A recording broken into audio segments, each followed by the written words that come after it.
73세 이화선 씨는 얼마 전 딸에게 밥 한 끼 대접을 받았습니다.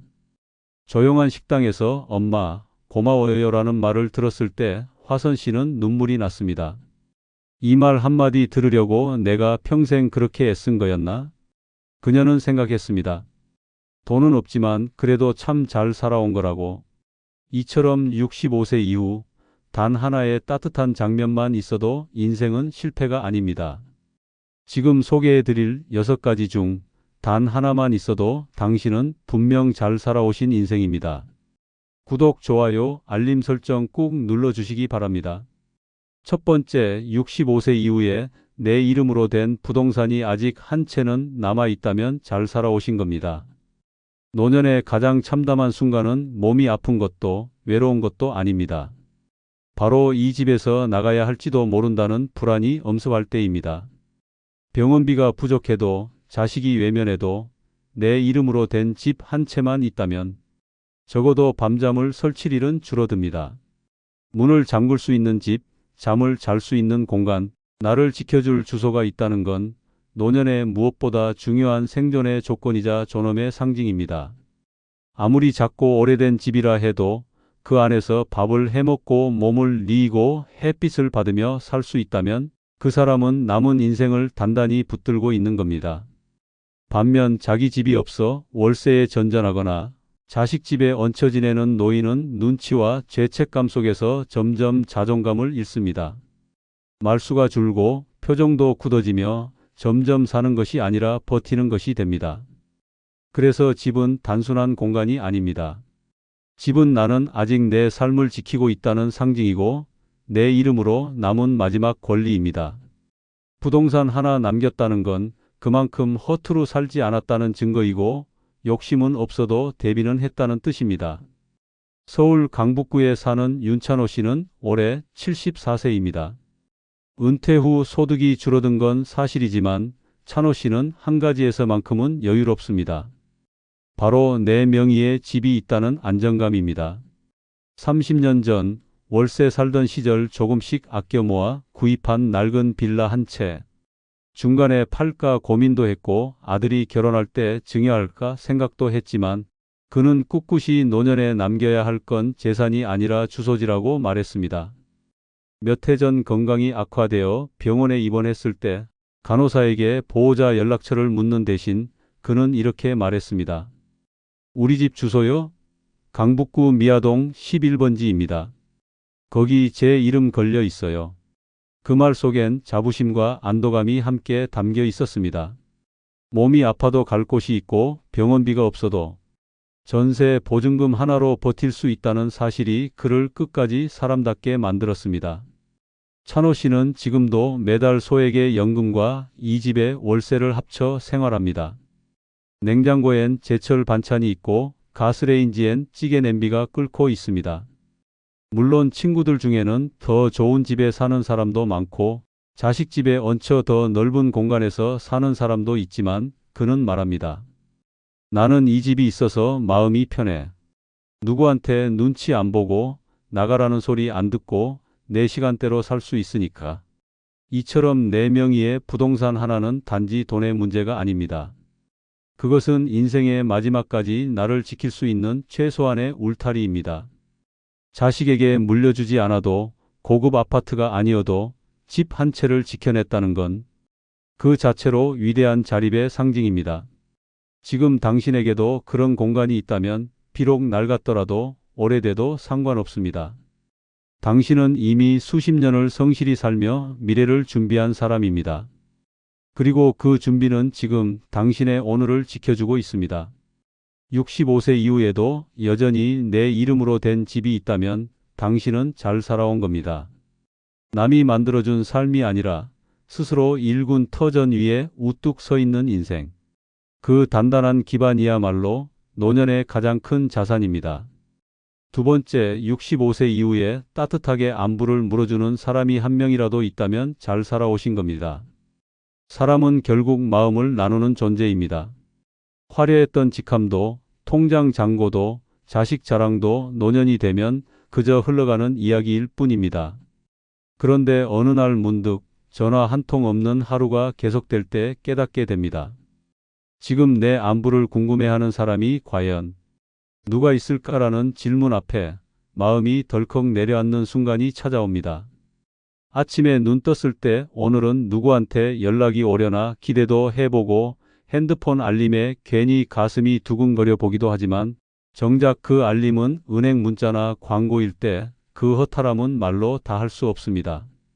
그러다 정말로 어떤 날 잘 지내시죠?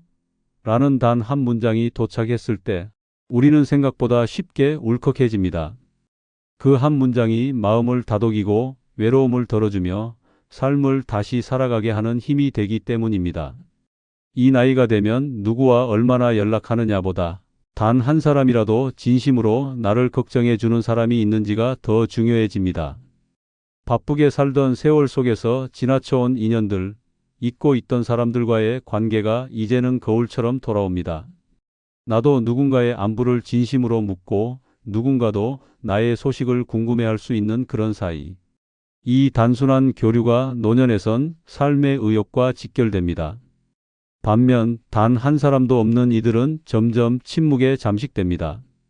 말할 일이 없어서 말이 줄고 말이 줄어들수록 감정도 메말라갑니다.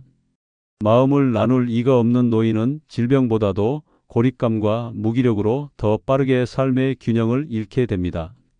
부산 해운대에 사는 문정순 씨는 딸이 결혼 후 외국으로 나가면서 혼자 살게 되었습니다. 처음엔 자주 연락도 오고 영상통화도 했습니다. 하지만 시간이 지나면서 점점 횟수는 줄었고 이제는 명절 전후에 한 번씩 전화가 오는 게 전부입니다. 친구들도 하나둘 세상을 떠났고 혼자 밥을 먹고 혼자 TV를 보다 혼자 불을 끄고 잠에 드는 생활이 반복되었습니다. 그런데 어느 날 생각지도 못한 연락이 왔습니다. 예전에 함께 일하던 후배가 우연히 동네에 볼 일이 있어 문 씨 생각이 나 전화를 걸어온 것이었습니다. 선생님, 아직도 그 아파트에 계세요? 갑자기 생각나서요. 잘 지내시죠? 그날 통화를 30분이나 했습니다. 후배는 어머니 같아서 그립다며 조만간 찾아뵙겠다고 약속했고 문 씨는 수화기를 내려놓고 나서 오랫동안 눈물을 흘렸습니다. 너무 오래 말 한마디 없이 지냈던 터라 자신의 이름을 불러주는 그 목소리가 따뜻하게 가슴을 울렸던 것입니다. 그 후로 두 사람은 매달 한 번씩 통화했고 반찬도 주고받으며 마음을 나누는 사이가 되었습니다. 문 씨는 말합니다. 세상이 다 떠나도 내 이름을 기억해주고 안부를 물어주는 사람이 단 한 명이라도 있다면 그 삶은 실패한 게 아니에요. 이처럼 노년의 삶에서 안부는 그저 예의가 아닙니다. 그것은 당신이 아직 살아있는 존재라는 확인입니다. 하루를 버틸 힘이 되고 외로움에 빠질 시간을 막아주는 생명의 손길입니다. 만약 지금 당신에게 그런 사람이 단 한 명이라도 있다면 그건 당신이 평생 누군가에게 따뜻한 사람이었고 좋은 인연을 맺으며 잘 살아왔다는 증거입니다. 그러니 그 한 사람, 그 따뜻한 인연 하나로도 당신의 삶은 참 잘 살아온 인생입니다. 세 번째, 65세 이후에 살면서 남을 속이거나 크게 해친 적이 없다면 잘 살아오신 겁니다. 누구나 실수는 합니다. 하지만 인생을 돌아봤을 때 내 이익을 위해 누군가를 의도적으로 속였거나 일부러 남을 해친 기억이 없다면 그 사람은 참 괜찮은 사람입니다. 우리는 살아가며 수많은 유혹 앞에 놓입니다. 돈을 더 벌기 위해, 자리를 지키기 위해, 자식의 앞날을 위해 때로는 비겁해지기도 합니다. 하지만 그 순간마다 그래도 사람답게 살아야지라는 마음 하나로 무너지지 않았다면 그건 누구보다 단단하게 살아온 인생입니다. 노년이 되면 인생의 껍질이 벗겨지고 진짜 얼굴이 드러납니다. 어떤 이는 나는 평생 남들한테 손에 안 끼치고 살았다는 말만 반복하지만 주변 사람들은 그를 피합니다. 반대로 말은 많지 않지만 저 사람은 절대 남한테 해코지 안 해라고 입을 모으는 이도 있습니다. 이 차이는 시간이 쌓아준 신뢰에서 비롯됩니다. 그리고 그 신뢰는 남을 해치지 않은 삶에서 비롯됩니다. 인간관계는 결국 부메랑입니다. 속이고 이용하고 해를 끼치면 언젠가는 돌고 돌아 자신에게로 되돌아옵니다. 아무리 돈을 많이 벌고 자식이 잘 돼도 자신을 믿고 의지하던 사람 하나 없이 늙는다면 그건 벌받는 인생입니다. 반면 특별한 재산은 없어도 얼굴을 마주하면 안심되는 사람이 있다면 그것은 복받은 인생입니다. 그리고 그 복은 정직하고 해 끼치지 않게 살아온 사람만이 받을 수 있습니다. 충남 서산에 사는 유병우 씨는 평생 정미소를 운영했습니다. 손으로 쌀을 옮기고 먼지를 뒤집어쓰며 하루를 보냈습니다. 큰돈을 만지지도 못했고 자식 교육도 빠듯하게 시켰습니다. 하지만 주변에서 그를 두고 병우 형은 절대 속이는 법이 없어라는 말이 공공연했습니다. 쌀 10kg 주문하면 꼭 200지쯤 더 담아주는 게 그의 습관이었고 쌀값이 올라도 미리 말하지 않고 그대로 파는 날이 많았습니다. 한 번은 중학생이 집 심부름으로 쌀을 사러 왔는데 거스름돈을 5,000원 더 주고 말았습니다. 다음 날 아침 유 씨는 아이가 다시 와서 어제 돈을 더 받았다며 돈을 돌려주려 하자 오히려 아이 손에 사탕을 쥐어주며 말했습니다. 너처럼 바른 아이는 오랜만이구나. 내가 더 고맙다. 그런 그의 성품은 노년에도 이어졌습니다. 몇 해 전 조카가 사업 자금이 필요하다며 돈을 빌려달라고 찾아왔습니다. 주변 사람들은 형님 그거 사기야. 빌려주면 못 받는다니까 하고 말렸지만 유 씨는 말했습니다.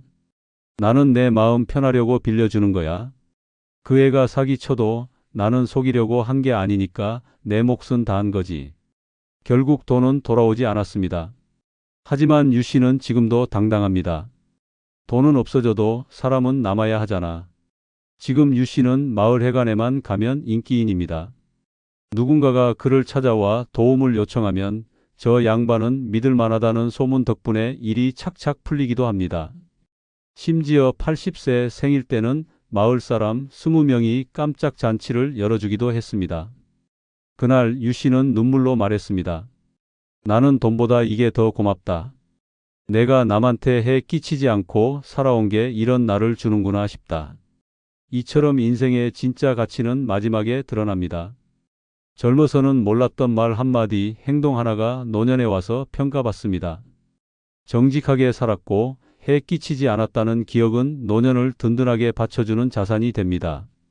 만약 당신이 지금 돌아봤을 때 나는 그래도 누구를 해친 기억은 없다고 말할 수 있다면 그건 무엇보다 자랑스러운 인생입니다. 혼자 남겨졌을지라도 떳떳하고 당당할 수 있는 삶.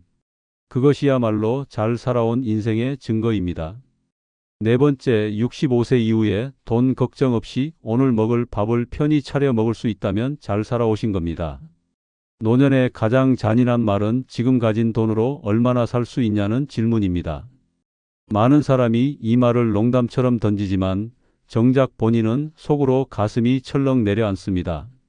아침에 일어나 밥을 차리며 이쯤이면 괜찮다는 마음이 들지 않고 밥상에 앉아도 다음 달 공과금 걱정, 병원비 걱정이 앞서면 밥이 아니라 불안의 한 숟가락이 됩니다. 65세 이후의 평온은 놀랍도록 단순한 데서 옵니다. 냉장고에 반찬이 있고 쌀통에 쌀이 있고 그걸 꺼내어 걱정 없이 밥을 지을 수 있다면 그 자체가 복입니다. 누군가는 말합니다. 그게 뭐 대단한 일이냐고. 하지만 실제로는 수많은 어르신들이 오늘의 한 끼조차 고민하며 하루를 시작합니다. 마트에서 장을 볼 때 물건 가격표부터 확인하고 병원에서는 약 처방을 반만 받고 고기를 사는 날은 스스로에게 큰 상을 주듯 가슴 졸이며 사오는 게 현실입니다. 그래서 돈 걱정 없이 밥을 차릴 수 있다는 건 단순히 경제적으로 여유롭다는 말이 아닙니다. 그것은 수십 년간 당신이 성실하게 살아왔다는 증거이며 지금의 밥상이 그 노력의 결과라는 뜻입니다. 누군가에게는 너무나 평범한 일상이지만 누군가에게는 평생 쫓아도 닿지 않는 안심의 순간입니다. 전북 익산에 사는 유정혜 씨는 올해로 71세입니다. 30대에 남편을 사고로 잃고 두 아이를 혼자 키웠습니다. 식당일, 청소일, 시장 장사까지 안 해본 일이 없었습니다. 잠을 줄여가며 일했고 자식 교육엔 단 한 푼도 아끼지 않았습니다. 그렇게 평생을 달리듯 살아왔습니다. 정혜 씨가 50살 무렵 막내 아들이 대학을 졸업했고 그때부터는 조금씩 자신을 위한 저축을 시작했습니다. 한 달에 10만 원, 20만 원이라도 꾸준히 적금을 들었고 연금보험도 알아보고 가입했습니다. 언젠가 내 몸이 말을 안 들을 날이 올 텐데 그땐 내가 날 책임져야지라는 생각이 늘 마음에 있었습니다. 그리고 지금 정혜 씨는 매일 아침 자신이 차린 밥상을 앞에 두고 말합니다. 이 밥이 내가 살아온 증거야. 새벽에 일어나 밥을 짓고 직접 만든 김치를 꺼내고 제철 나물 한두 가지를 무쳐 차린 식탁은 비록 소박하지만 자부심으로 가득합니다. 반찬이 단출한 날에도 마음은 늘 여유롭습니다. 왜냐하면 그 밥상을 차리며 이만 하면 잘 살아왔지라고 자신에게 말할 수 있기 때문입니다. 어느 날 동네 친구가 말했습니다. 정혜야, 넌 진짜 복도 많다.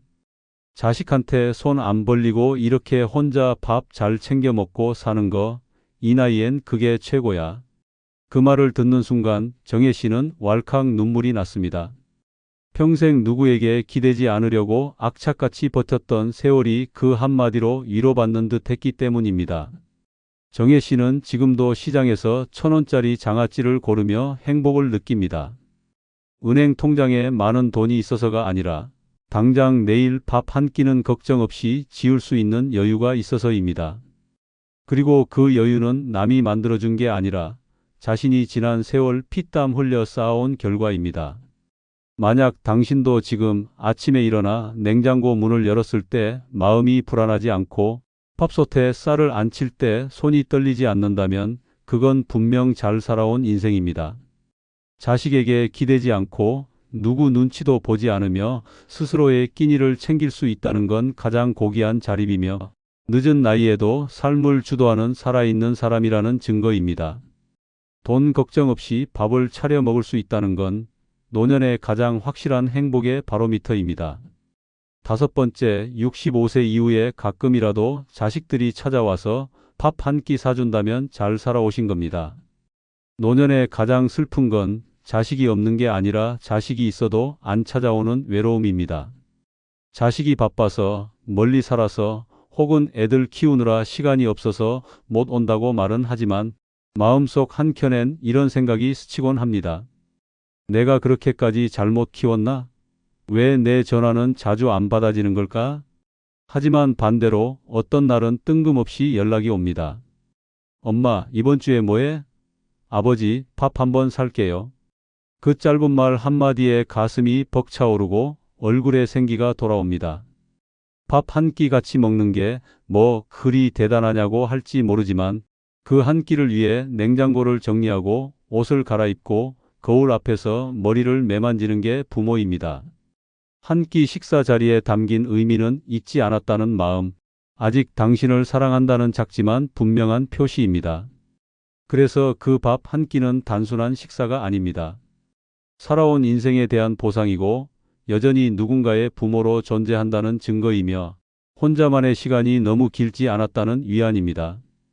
자식이 매주 오는 것도 용돈을 많이 주는 것도 아니어도 괜찮습니다. 가끔이라도 밥 한 끼 사주는 자식이 있다는 건 그만큼 부모를 떠올릴 줄 아는 자식이 있다는 뜻이고 그것은 결국 당신이 사람 잘 키운 인생이라는 겁니다. 충북 제천에 사는 이봉자 씨는 혼자 삽니다. 세 자녀 모두 서울에서 살고 있고 1년에 한두 번 명절에나 내려왔습니다. 처음엔 서운함이 컸습니다. 전화기만 바라보다 하루를 보내기도 했고 동네 사람들 자식 자랑 들을 때면 고개를 푹 숙이기도 했습니다. 하지만 몇 해 전부터 큰딸이 조금씩 바뀌기 시작했습니다. 어느 날 엄마, 서울 올라오시면 밥 한번 사드릴게요라는 문자가 왔습니다. 약속을 잡고 기차를 타고 올라갔습니다. 역에서 딸이 마중 나와 있고 예약해둔 식당에서 고기를 구워주며 말했습니다. 엄마, 요즘 속은 괜찮아요? 혈압약은 잘 챙겨 드시고. 그날 봉자 씨는 밥을 먹으며 눈물을 삼켰습니다. 애들이 나를 기억해 주는구나. 생각보다 많이 걱정하고 있었구나 하는 마음에 울컥했던 것입니다.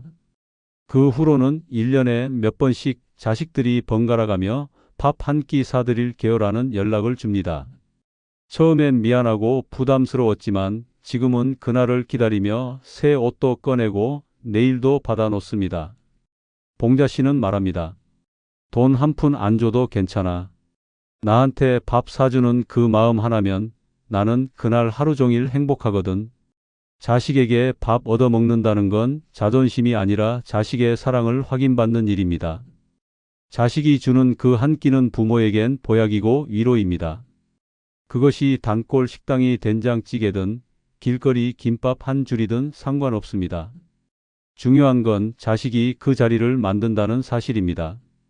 그리고 그 자리를 받을 수 있다는 건 그만큼 자식에게 원망보다 고마움이 많은 부모였다는 뜻입니다. 자식이 부모를 밥 한 끼 대접하고 싶은 마음이 들도록 살아왔다는 것, 그것이야말로 잘 살아온 인생 아닙니까? 지금 이 글을 읽는 당신이 자식의 밥 한 끼 초대를 받아본 적이 있다면 그것은 결코 사소한 일이 아닙니다. 누군가는 평생 그 한 끼를 기다리다가 끝내 받지 못하고 떠납니다. 그러니 가끔이라도 찾아와 밥을 사주는 자식이 있다면 그건 당신이 사랑받을 자격을 스스로 만들어 온 사람이라는 뜻입니다. 그 인생 참 잘 살아오신 겁니다. 6번째, 65세 이후에 무언가를 포기하는 것이 지는 게 아니라는 걸 체감한다면 잘 살아오신 겁니다. 젊었을 땐 포기하는 사람을 약한 사람이라 여겼습니다. 끝까지 버티고 기어이 해내고 남들보다 더 많이 쥐고 있는 사람이 성공한 인생이라 믿었습니다. 하지만 나이가 들면서 알게 됩니다. 진짜 강한 사람은 더는 필요 없는 것을 놓을 줄 아는 사람이라는 걸 말입니다. 손에 들고 있는 게 많으면 많을수록 삶은 무겁고 불편해집니다. 자존심도 체면도 관계도 마찬가지입니다. 끝까지 쥐려다가 상처만 남기는 게 아니라 내려놓는 순간에 오히려 마음이 평온해집니다. 집착을 버릴 수 있는 용기, 인정할 수 있는 성숙함, 물러서는 데서 오는 위험. 그 모든 건 시간이 주는 선물이며 오직 잘 살아온 사람만이 체감할 수 있는 지혜입니다. 과거엔 질투와 비교로 끊임없이 자신을 채찍질했다면 지금은 나는 이쯤에서 만족한다는 말에 안정을 느낍니다.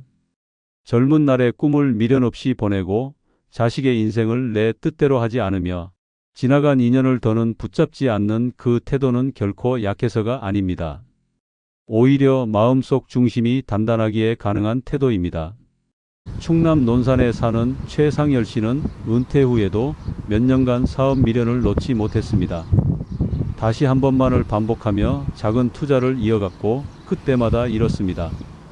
자식들은 말렸고 주변 사람들도 걱정했지만 그는 자존심 때문에 멈추지 못했습니다. 어느 날 자신보다 훨씬 어린 후배에게 사업 투자 제안을 거절당한 뒤 처음으로 깨달았습니다. 이젠 내려놓아야 할 때구나. 그날 이후 상열 씨는 명함을 모두 버리고 오랫동안 붙어 있던 사무실 간판도 떼어냈습니다. 처음엔 자신이 무너지는 느낌이었다고 합니다. 하지만 시간이 흐르자 오히려 몸이 가벼워졌고 마음도 편안해졌습니다. 그때 그걸 포기하지 않았으면 지금의 평안도 없었을 거야. 지금은 농사 짓는 즐거움에 빠져 지냅니다. 버린 게 아니라 맞지 않는 옷을 벗은 거였더라고. 이처럼 무언가를 포기하는 것이 곧 실패가 아니라는 걸 진심으로 체감하는 순간 인생은 전혀 다른 얼굴을 보여줍니다. 그 감정을 느꼈다는 것 자체가 이미 삶을 충분히 살아왔다는 증거입니다. 쥔 것이 많다고 강한 게 아니라 버릴 줄 아는 사람이 단단한 사람입니다. 그래서 그런 깨달음 하나만 있어도 당신은 분명 잘 살아오신 겁니다.